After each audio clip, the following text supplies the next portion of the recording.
Today we're going to install a full rainwater harvesting system. We've started off by diverting our downpipe away from the house to this outside wall, and from there we're going to install a pre-filter system. Now that consists of a leaf eater and a first flush system. From there we're going to divert the water away along the wall into our tank, and then afterwards we're going to connect up a booster pump which is going to give pressure to our garden hose. I'm going to start off by assembling the first flush system. I've cut my length of pipe to about 1.1 meters long, and now I'm going to put all the fittings onto the 110 pipe so we can get started. We're going to start off with our top piece, and we've got some PVC glue which we're going to fit around the top of the pipe, and we're going to quickly slide that on. Then we're going to go to the bottom section, and you'll notice here that it's got a slight offset to keep it away from the wall so that we can take that out and screw that back in again. So you've got to make sure that you do get that in the right position.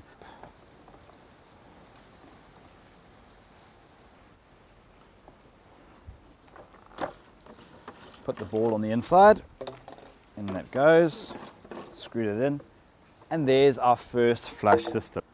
The leaf eater goes on top of the first flush system, but I do need to have a 110 collar to sit on top. So first of all, I've cut myself a little extra piece of 110 pipe.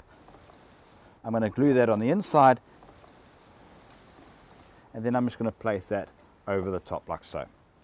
Now we can go mount it on the wall.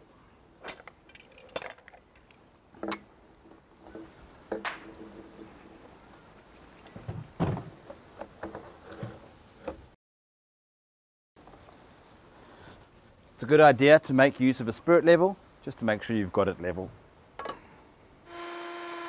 Making use of these brackets, and we've used a 5mm nail and anchor, and that's going to secure this to the wall. From here we're going to mount up our 110 pipe, taking us all the way to the tank, and I'm going to make use of a chalk snap to make sure I get a straight line, also with a slight gradient so the water does flow down towards the tank. I'm making use of a chalk line to get my pipe level, and then I'm going to pull it down slightly and give it a slight fall. So we've got a little gauge here, a little spirit level. So we can just check to make sure it's level. Okay, so that's level. I'm going to bring it down with a slight gradient. I'm happy with that.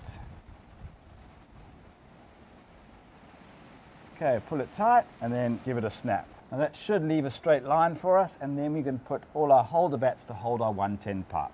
I've evenly spaced my holder bat markings approximately a meter away from each other, and it all comes in one pack. It comes with a 6mm nail in, so I'm going to drill a 6mm hole with my masonry drill, and then I'm going to knock it into place. I'm going to cut the pipe to the size that I need. It's really handy making use of a mobile workstation, just makes life easier when doing a DIY.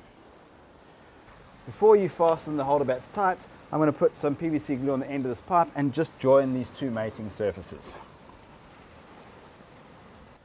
We've got our 110 pipe firmly fixed in place. Now we're going to put in our 90-degree elbows down into our tank. Now it is quite tricky with this rubber seal. It is quite a tight seal. I find it much easier to use some washing up liquid just to lubricate the inside there and the pipe before I squish it in. We're going to line it up into place, then I can mark the hole that I'm going to make on my tank, and I'm going to make use of a hole saw, which is a 110 diameter hole saw, which is going to match up to my pipe obviously. Let's put this into place. There we go. Now my tank is connected to collect my rainwater coming down from my gutter pipes through the first flush system and then into the tank. I'm storing cleaner water now.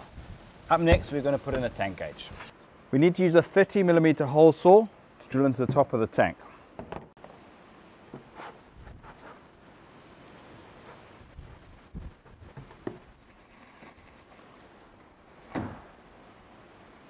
Okay, I'm just going to take off the front screen and just reset the needle, so I know that's where the bottom is, where it is empty, and my full position is around about here.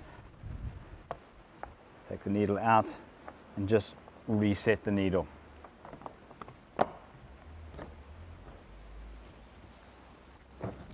This is the last part of the installation and the most important part for me, applying a pump which can give you pressure for your garden hose. This pump comes with a kit, a connector kit. It's got everything that you need in one box to connect to your tank with the pump. We start off with the connector with the ball valve and quick coupler. That's going to connect to the bottom of the tank. Remember, one size fits all. So every JoJo tank comes with the same size fitting, so it doesn't matter what size tank you use. I'm going to give it a final tighten with some water pump pliers.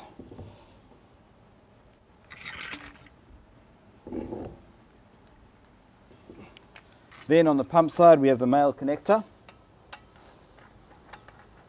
This is going on the inlet side of the pump. And on the top of the outlet we've also got a ball valve there as well.